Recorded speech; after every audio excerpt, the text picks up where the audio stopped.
Selamat malam pemirsa, jumpa lagi di Prime Show with Ira Kusno. Gotong royong adalah akar budaya bangsa kita, bangsa Indonesia. Istilah ini berasal dari budaya masyarakat yang saling bahu-membahu ketika memindahkan rumah dengan cara menggotong dengan tandu dari batang ruyung. Dan ruyung ini adalah tumbuhan tinggi sejenis kelapa. Dalam situasi bencana, semangat gotong royong selalu tumbuh, apalagi di tengah menghadapi pandemi saat ini. Beragam bentuk gotong royong yang dibangun oleh masyarakat tampak jelas. Dan malam ini pemirsa, untuk membahas topik ini saya tidak sendiri. Saya ditemani oleh Kiki Saputri. Apa kabar Kiki? Semalam tuh saya ngerasa kurang selera dan agak parno. Kenapa? Assalamualaikum dong Mbak Ira Kusno. Luar Pantun itu, biasa. pantun ya, Waalaikumsalam Ki. Ini catatan nih ya. Iya. Kiki assalamualaikum nih ya. Saya tuh senang banget karena bisa ada di Prime Show with Ira Kusno. Yang lain, no gitu. Bikin tagline sendiri emang saya. Hati-hati nanti dicatat sama TV tetangga ya. Oh iya. Kiki bawa apa itu? Nah ini tadi nih, Kak Ira, saya tuh bawa sembako. Dari jalan tadi kayak, Kiki, ini sembako nih ada. Nih tuh banyak tuh. Kenapa Kiki bisa dapat sembako ya? Kan mestinya nggak berhak dong. Kayaknya kelihatan mukanya membutuhkan gitu, ada gula ya kan, Kayaknya minyak pencitraannya tuh. berhasil ya Ki ya. Orang pencitraan luar biasa bagus, ini Kiki pencitraan sedih gitu ya. Iya, kok pencitraannya nggak enak ya. Nggak enak. Iya, jadi tapi lengkap semua, tapi ada yang nggak lengkap di sini tuh, ada yang Apa nggak ada. kurang Ki? Keadilan di negeri ini. Ya, Kiki tapi Saputri. tapi tadi terkait dengan gotong royong, Kiki setuju sih, walaupun Kiki nggak membutuhkan, tapi kelihatan gitu bahwa Indonesia masih ada gotong royongnya ya kan. Karena berdasarkan filosofi Indonesia itu tepat banget sesuai dengan survei lembaga dari Charity Aid Foundation. Mengatakan bahwa Indonesia adalah salah satu negara yang paling dermawan tahun 2018. Nah, tahun 2018, nggak tahu kalau sekarang. Ki, kalau kita nanti akan bahas tentang gotong royong, tadi kita sudah lihat Presiden Joko Widodo ini mengimbau masyarakat untuk tetap menjaga semangat gotong royong saat ini. Dalam berjuang melawan COVID-19, kita juga harus terus bahu-membahu menurunkan jumlah kasus COVID-19 di Indonesia. Karena per hari ini jumlah kasus positif sudah bertambah lagi sebanyak 1.331. Berarti ini total kasus mencapai 42.762. Dan tentu saja untuk menurunkan jumlah kasus positif ini kita seperti tadi saya sudah sampaikan harus bergotong royong untuk disiplin menjalankan protokol kesehatan. Kalau kemudian tidak, maka nanti bisa orang lain akan terkena. Pusat perbelanjaan dan sejumlah tempat lain di Jakarta sudah mulai beroperasi kembali saat ini meskipun dengan sejumlah persyaratan. Seperti apa evaluasi PSBB transisi yang sudah dilakukan khusus DKI Jakarta? Saat ini saya telah tersambung dengan Wakil Gubernur DKI Jakarta Ahmad Riza Patria. Selamat malam Bang Riza. Selamat malam, Assalamualaikum warahmatullahi wabarakatuh. Waalaikumsalam warahmatullahi wabarakatuh. Halo Bang Riza, selamat malam. Malam, gimana kabar? Baik, gimana Bang Riza kabarnya sebagai pemain pengganti? Pemain pengganti, Iya. pemain setengah jalan ini. Bang Riza, itu pesan sponsor dari sana itu kita abaikan saja. Jadi kita fokus pada pertanyaan saya sekarang ya Bang. Oke, Bang Riza. Jadi ini kita lihat sudah kurang lebih seminggu PSBB masa transisi, jumlahnya itu berkisar di antara seratusan, bahkan sempat melonjak 142. Hasil evaluasi sementara dari pihak Pemprov apa Bang? Ya, jadi memang ya di PSBB masa transisi ada peningkatan warga yang terkena virus corona. Kenapa demikian? Ada banyak penyebab ya. Yang pertama disebabkan bahwa data hari ini memang akumulasi data 10 bahkan hampir 2 minggu terakhir yang kami lakukan penyisiran atau rapelan istilahnya yang diakumulasikan di hari-hari ini. Oke, jadi pertama karena rapelan ya Bang, yang kedua apa? Ya, yang kedua disebabkan memang kita ketahui bahwa di masa pelonggaran ini ada intensitas yang meningkat ya. Orang yang keluar sekalipun kami batasi, ada interaksi, ada kerumunan yang memang meningkat di masa PSBB yang PSBB keempat di masa transisi. Yang ketiga disebabkan oleh ada peningkatan testing dan kontak tracing yang kami lakukan. Oke, Bang Jadi Riza, Mbak Ira, kalau kita lihat di satu daerah kecil sekali datanya, belum tentu faktanya kecil. Bisa jadi karena tidak dilakukan testing atau kontak tracing sehingga kita tidak mengetahui. Oke, Bang Nah, Riza. Jakarta termasuk Ya, Bang Riza, provinsi yang saya paling besar terpaksa. jumlah tracing. Ya, saya mau Oke. potong di sana, merujuk kepada alasan yang tadi nomor 2 disebutkan oleh Bang Riza, bahwa ini kemudian orang mulai kemudian saling bertemu, mungkin berkumpul-kumpul gitu juga ya, sehingga menyebabkan Betul. angka trennya naik salah satunya. Apakah kemudian hal ini menjadi salah satu poin di mana PSBB-nya mungkin akan diberlakukan lagi di masa ke depan? Ya tentu nanti kita akan melakukan evaluasi ya.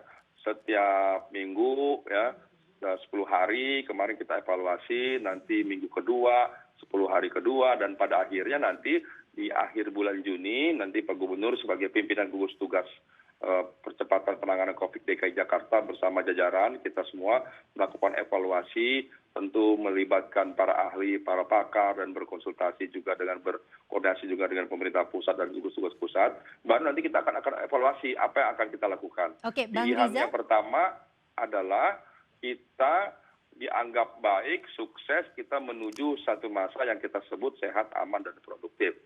Atau pilihan yang kedua, karena dianggap belum memenuhi apa yang diharapkan, tapi masih dimungkinkan diberlakukannya masa transisi, kita memasuki masa transisi fase kedua. Oke, Bang Riza. Nah, pilihan yang kalau ketiga, bisa saja karena jumlahnya meningkat, kita melakukan emergency break.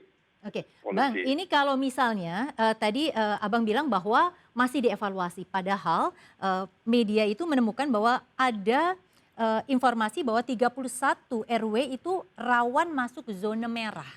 Apakah walaupun belum sampai akhir masa evaluasinya, hal-hal semacam ini akan membuat adanya keputusan bahwa 31 RW ini akan diperketat kembali? Jadi Mbak Ira, di Jakarta ada 3.738 RW. Pak Gubernur dan kita semua telah menyiapkan program yang kami sebut adalah program Kampung Siaga ya, dalam menghadapi COVID-19. Jadi melalui program Kampung Siaga itu semuanya telah kita atur sedemikian, di antaranya agar kepala RW sebagai gugus tugas dengan elemen masyarakat setempat itu melakukan identifikasi, pengecekan, pengawasan, dan penanganan COVID, pencegahan dan penanganan. Membentuk checkpoint atau keluar masuk rumah, memastikan warga yang keluar dan masuk, kemudian mengecek rumah-rumah mana ada warganya terisolasi, kemudian diberi tanda, kemudian dirujuk ke rumah sakit, ada yang dirawat di rumah isolasi dan sebagainya. Termasuk memastikan kebutuhan sembako, memastikan data yang ada, termasuk diantaranya adalah kami melakukan berbagai upaya disinfektan, pencegahan lainnya. Prinsipnya kami punya gugus tugas kampung yang setiap hari bertugas secara berkala melalui tim atau tim pengendalian ada untuk memastikan bahwa kampung itu aman. Bang Riza, namun demikian Bang Riza, ada 66 memang kampung merah. Gimana? Ya, Bang Riza, kalau misalnya kita lihat bahwa banyak sekali upaya yang sudah dilakukan, tetapi kalau Mas Anies bilang tetap ada ruang kritik yang sebenarnya dibuka, terutama untuk media. Nah, kami melihat bahwa pasar saat ini dengan pengawasan yang cukup ketat seperti itu, ini menjadi klaster baru. Dan ketika ada pasar-pasar yang terindikasi pedagangnya positif, pasarnya ditutup. Padahal di lapangan ternyata diam-diam pasar itu masih tetap beroperasi. Tidak ada pengawasan yang cukup. Nah, bagaimana dalam hal ini, Bang? Terkait pasar, memang pasar satu unit kegiatan yang paling sensitif, yang paling mungkin terjadi penyebaran. Untuk itu kami memang telah mengatur di fase pertama terkait urutan pembukaan daripada unit kegiatan. Di minggu pertama kami memulai dengan membuka unit kegiatan rumah ibadah, masjid, gereja, dan sebagainya. Kemudian di minggu kedua kita mulai memulai perkantoran, tempat-tempat transportasi umum, seperti stasiun, terminal, halte, dan seterusnya. Kemudian di minggu ketiga kita baru memulai membuka mal dan pasar. Memang di antara mal dan pasar ada satu kondisi yang berbeda, di mana yang hadir ke mal itu lebih banyak didatangi oleh masyarakat kelas menengah atas, yang umumnya lebih hati-hati itu lebih disiplin, lebih tertib terkait protokol COVID. Nah, Oke. pasar memang tempat yang lebih rawan dibandingkan mal. Untuk itu kami telah mengatur sedemikian protokol COVID yang ketat di pasar. Oke, Sekali Bang lagi Riza, memang sebentar. ada Bang 19 Riza, pasar yang terpapar. Ya. Bang Riza, terlepas dari penjelasan panjang lebar, pertanyaan saya adalah kalau kemudian ternyata katanya ditutup, tapi kenyataan di lapangan tetap ada aktivitas jual beli karena pengawasan yang tadi mungkin ini begitu banyak sehingga petugasnya tidak cukup, bagaimana mensiasatinya? Karena ini kan masih panjang pandeminya. Ya, sejauh yang kami ketahui, selain kami pastikan kami lakukan koordinasi dengan seluruh asosiasi pedagang pasar, dengan pengelola pasar, dengan pengunjung, kami hadirkan aparat dan protokol yang ketat. Kami telah melakukan penutupan, setidaknya ada 19 pasar di Jakarta yang ada terpapar daripada virus itu. Kami tutup ya.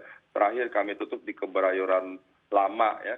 Kemudian selama 3 hari nanti kita tutup untuk kemudian kita bersihkan, kita disinfektan, dan kemudian bagian terpapar kita tangani, dimasukkan ke rumah sakit, rujukan, atau wisma atlet, atau ruang isolasi lainnya. Oke, Prinsipnya siapapun yang melanggar akan kami tindak tegas Oke, Bang dengan Riza, melakukan penutupan. sekarang kembali lagi kepada soal pengawasan tadi. Kalau di atas kertas mestinya semuanya baik-baik ya. Tapi pada pelaksanaannya, ini hari Minggu besok masyarakat juga sudah boleh olahraga saat Car Free Day. Bagaimana kira-kira untuk pelaksanaan pengawasan di lapangan?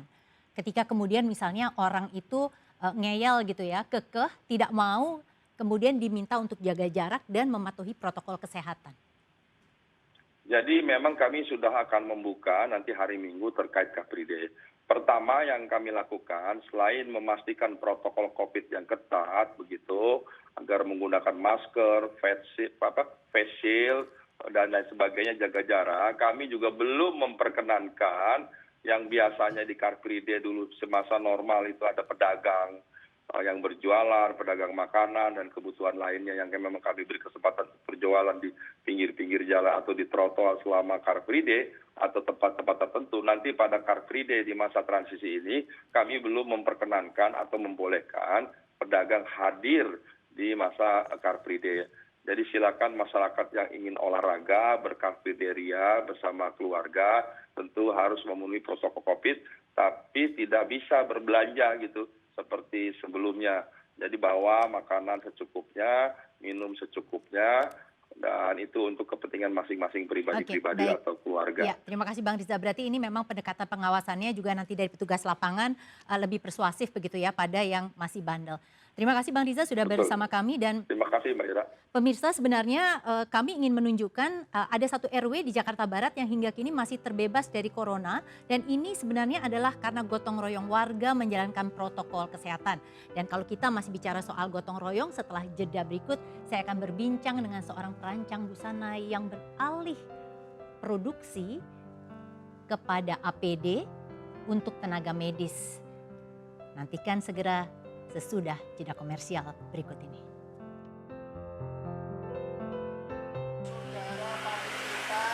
Yang berbagi buat sayuran gratis. Awalnya sayuran gratis ini kemudian berkembang kepada bumbu dapur gratis. Meskipun itu hanya cabai 3 biji itu nggak apa-apa. Semula masyarakat di lingkungan sini saat corona mendera itu memang mereka sangat-sangat butuh pertolongan, butuh uluran tangan. Karena ketika nggak ada corona pun memang mereka sudah membutuhkan pertolongan gitu. Awalnya kita hanya mempunyai modal sebenarnya 200.000, itu pun patungan dengan keluarga. Orang-orang yang ingin berbagi ternyata banyak. Alhamdulillah hari ini rata-rata kita menyiapkan dalam satu hari 70 paket.